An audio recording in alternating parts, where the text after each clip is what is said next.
welcome to My Own Worst Enemy. Time for another unboxing. And if you listened to the channel update, I mentioned I was looking forward to an upcoming unboxing, and this is it.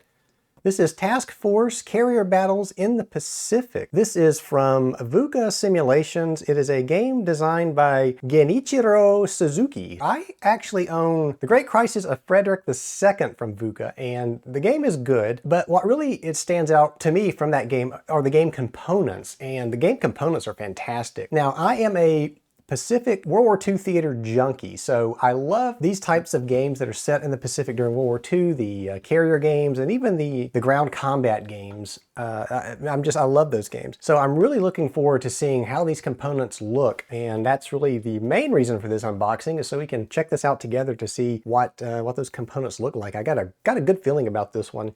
And like I said, I have Midway Solitaire. I've done a playthrough of that. Currently playing through Midway 1942 AD. I've got, let's see, from Compass, I've got Carrier Battle Philippine Sea on the way.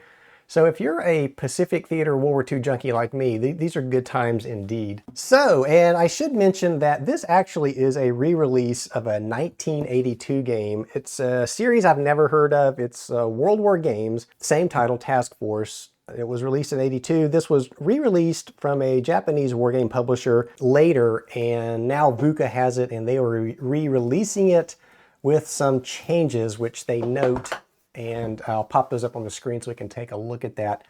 So here's the back, and this box is probably 2.5, 3 inches thick, so it is heavy too. So there's got to be mounted boards in here for sure. And I'm assuming really thick, heavy cardboard counters because it weighs a ton. Right? When they delivered this thing and I picked it up off the porch, it was in for a surprise as I lifted it and I realized how heavy it was. Had no idea this was what was in the box though at the time, because I really wasn't. This came out of the blue. I just got this. I was very excited when it did arrive though. So let's take a quick look here at the game contents. We get a rule book, a scenario book, 4 map sheets. Now it says map sheets. I think those are going to be these mounted maps because it is so heavy.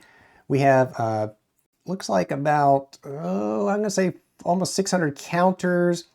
We have larger counters, which I'm going to assume and hope those are the ships. And if we look over here, we can see that's the case. So the ships are indeed the longer counters, which are common in these types of games, and this adds a little bit extra to the game to see those longer ship counters like that. That looks really cool. Player has aid charts, 2 fleet formation charts, turn track, airbase chart, 6 setup scenarios, and 2 D6s. This is a unit scale says single ships, which makes sense. A game turn is about 90 minutes day or 3 hours at night. So it looks like we may have some night combat going on. The map scale is 1 hex equals 75 kilometers or 40 nautical miles. Playtime 30 minutes to 5 hours. Players, solitaire play or 2 players. Now, when it says solitaire play, don't get too excited because the first 3 tutorials in this thing are single player tutorial scenarios. And we'll see this as we get into the box, but the scenario book will have a list of scenarios that increase in difficulty. And it's meant to be that you learn the game as you play through the scenarios.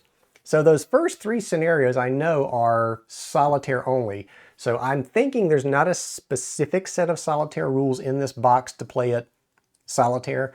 I think it's just certain scenarios are solitaire, which kind of, I'm not a huge fan of that. I think if it's gonna be a tutorial type situation, you shouldn't say just solitaire play or 2 player. I think you need to call out training scenarios are solitaire, but the actual game is 2 players, because this kind of implies to me that there are in fact solitaire rules in there. Just a minor quibble I have with some of these wargame publishers, but it is a very minor quibble. I'm going to point out something else. This box arrived, it was wrapped really well. It was wrapped in bubble wrap and protected, but if you'll note, the upper left corner and even the upper right corner, just a hair, but especially this upper left corner, and I'll hold it up so we can see it, it looks like it was dropped. And so the box is actually damaged up here. Now that's not a huge deal to me. I don't plan on selling this or anytime soon. Like I said, I love these types of games. I'm probably going to keep it, but be aware that, and I really think this happened before it was shipped, because like I said, this thing was wrapped really, really well. And I know it had a long way to go, and I'm seeing a little bit of looks like this corner was kind of dropped too. So just be aware that there is a possibility your box may not arrive in pristine shape. All right, let's dig into this thing and see what we've got. I'm going to put the lid out of the way for a second. Right off the bat, we see the scenario book. So let's slide this aside and pull out this scenario book. Glossy paper, I see right off, and very colorful. Then we have the game designer who I've already mentioned. There's a Coral Sea scenario, Midway scenario. I'm looking for the artwork on this. Because like I said, I'm trying to do a better job of calling out Pablo, I can't read that name. I'll see if I can hold it up. We can read it together. I'm having a hard time with the lighting and with the pronunciation of that name, but there's the artwork so that you can see for yourself. And so let's just take a quick look. And like I said, this scenario book is set up such that you can see here it says the Attack on Pearl Harbor is a tutorial game and it is one player. So there's your solitaire play. It does have how to play, the game objective, how it's set up, special rules, and victory conditions. And then as we flip through here, you'll see that these scenarios are numbered and they're increasing in difficulty. And scenario 2, really good print, examples, cool. There's scenario 3. I'm just gonna flip this really quick. So now when you get to Carrier versus Carrier, which is a fictional scenario, still tutorial, but now that's 2 players. And then you get into scenario 5, which is where the game begins. This is the Battle of the Coral Sea, and it's a beginner level for 2 players. So again, as you're playing through, you're learning the game, and I'm assuming they're gonna be adding more rules and things are gonna get a little more complicated. 6 is still beginner. Now when we get to 7, we see intermediate. This is the Battle of the Eastern Solomons. I'm gonna keep flipping through here. I think there are 12 scenarios, but we'll find out together here. So we're still intermediate at 9. So now we hit scenario 10, and this is advanced for 2 players. And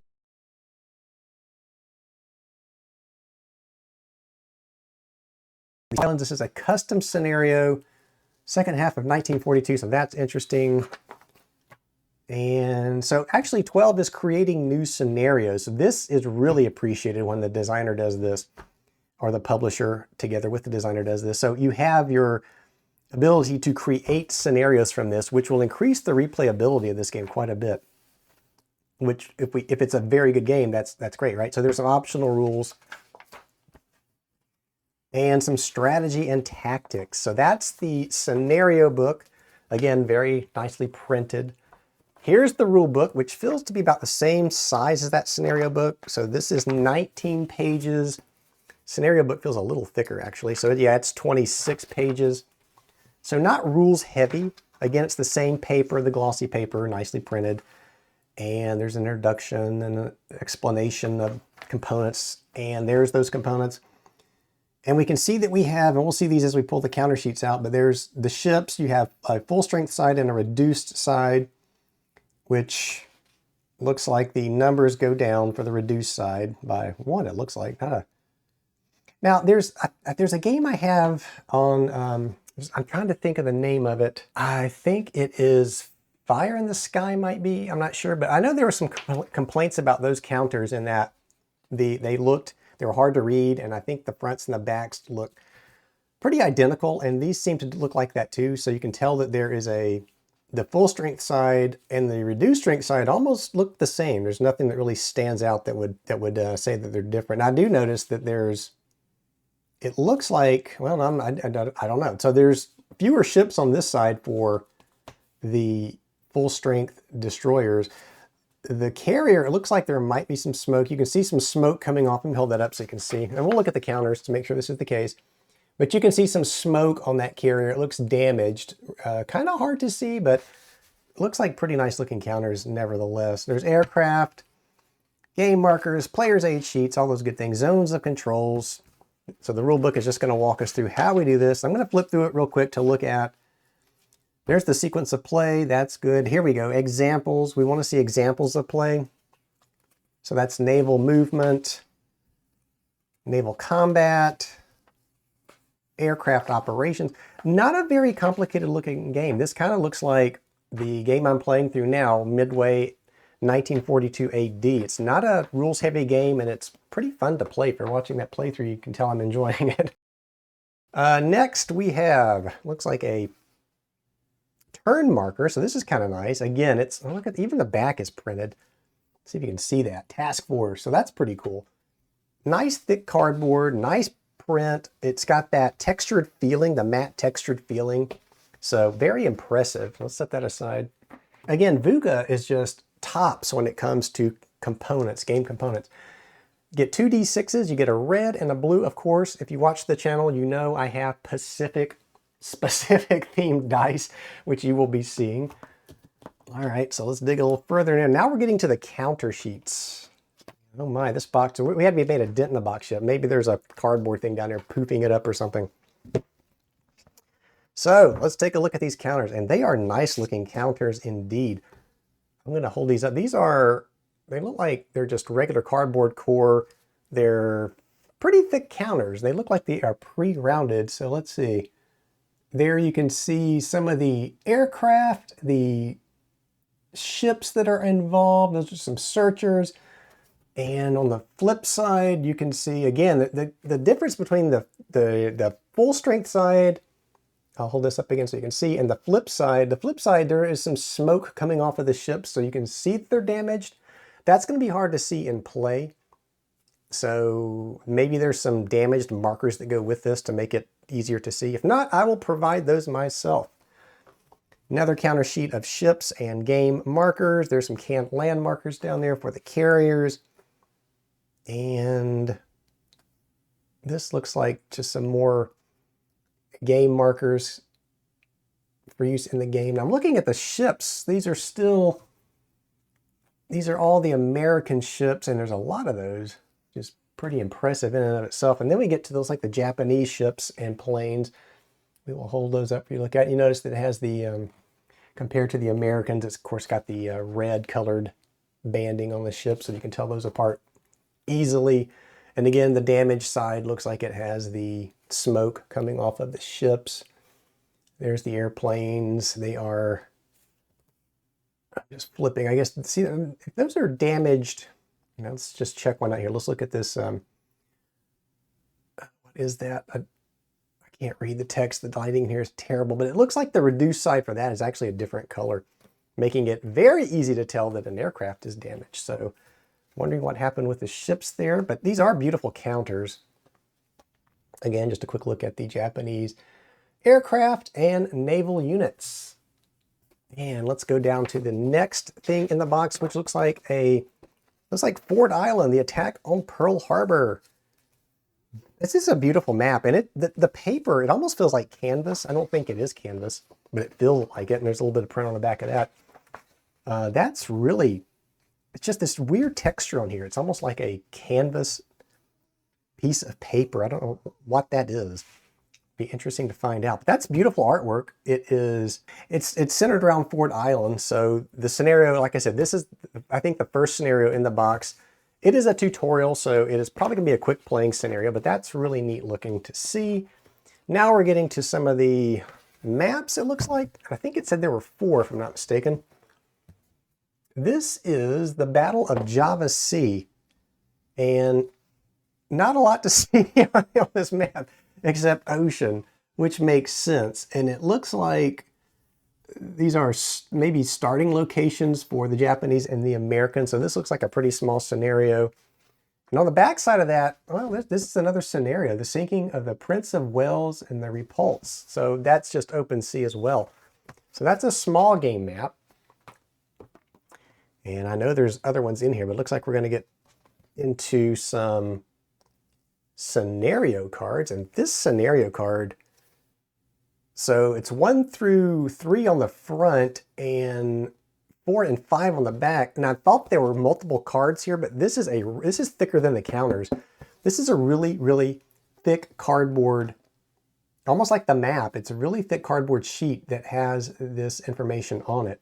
So again, like I said, VUCA simulations, do not change your components because they are awesome.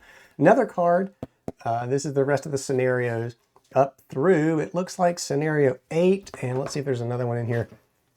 Actually, there's a lot of these in here, so let me just dig these out. These are all scenario cards. And again, I'm really impressed with how thick these are. I don't know I don't think there's a need for these to be as thick as they are, but it's nice that they are. I mean, that is really, really neat. So these are all scenario cards, probably setup information and all that kind of stuff. Really cool to see that. Still digging into this thing. I'm still pulling out, well, let's see what we got here. These are more of those player's aid cards, and this is the naval combat charts. There's 2 of these, and again, these are really, really thick, heavy-duty cards. I mean, these are really nice, and the print it's a little small, and it's a little difficult to see with my eyes. Remember, I'm I'm an old man, so it's hard for me to read some of this stuff anyway. But the print is pretty small against that khaki colored background, but the charts are beautiful. And again, it's the really thick, heavy cardboard stuff there. This is just it's a land-based sheet, so another player's aid card. And again, even the backs of these things, they could have just left these, white, plain or whatever, but they even printed this with the name of the game, and it just made it look really, really, really neat. Extra step there. It was really, really neat. All right, moving right along. Let's see, another card. And what do we have here? USN Fleet Sheet. So some fleet information, carrier information. Let's see if I can hold this up for you to see as well. Looks like just some more informational tracking stuff as the scenario goes. The back, again, they printed the back even though they didn't need to. And that's just super cool, really neat looking. And here's the Japanese version of that tracking information. Let you see this other side. Again, the task forces are there. Now I'm assuming that this game can be played as a double blind. That would be neat, I think, to see that played that way. And maybe that's something at a convention I'll end up doing. I do plan on going to some conventions this year. I will most definitely, I think, I will most definitely, I think, be at Origins this year. There is a possibility I will be at Buckeye Game Fest as well, but we shall see how things fall out. Be nice to run some games at Buckeye Game Fest. I don't know if they're looking for GMs. That's something I would be interested in if they are. So this is a map for the Battle of the Eastern Solomons. This is a beautiful, beautiful map. I mean, this is really cool looking. It's the hexes are a little light, but you can see them. The edges are at each point are a little bit bolded, I'll say, and a little bigger to make it a little easier to see. But the islands, this is beautiful. There's Henderson Field, Guadalcanal. The Japanese entry, looks like it's over here. The US enters from up here. Double-sided maps. The other side, Midway. So if you're watching the Midway playthrough, then you're not shocked to see another all-ocean map. Looks like for this scenario, the Japanese will come in from the north and the US in from the south. A little different than what we're seeing in my current playthrough of Midway 1942 AD. So that is one of the game boards. And finally, we get down to the next game board. So actually there's four, it's like there's 4 maps, a little more than that, because we saw that those smaller maps in there as well. This is Combined Fleet versus Pacific Fleet. I'm not sure. Well, it says fictional. I was just scratching my head wondering, what is Combined Fleet versus Pacific Fleet? So this is a fictional setup where I guess the 2 opposing fleets just slog it out. So that's cool. Custom games are always appreciated. I love the ahistorical stuff as well as the historical scenarios. Battle of the Coral Sea, again, the maps are beautiful. USN over here, Japanese start up to the north there. And these maps, fantastic. My only concern, and I have already pointed it out, is the hexes on this thing and the numbering of the hexes. It's almost too light. And I'm having a really hard time seeing those hex numbers. And I would love to have seen those numbers be a little bit lighter. I mean, visually, this is outstanding because it looks like a map. But from a gameplay point of view, I really want to see those hex numbers stand out more than what I'm seeing. That's almost impossible for me to read. And I've got fairly decent lighting in here. It's not like I'm in a dark room.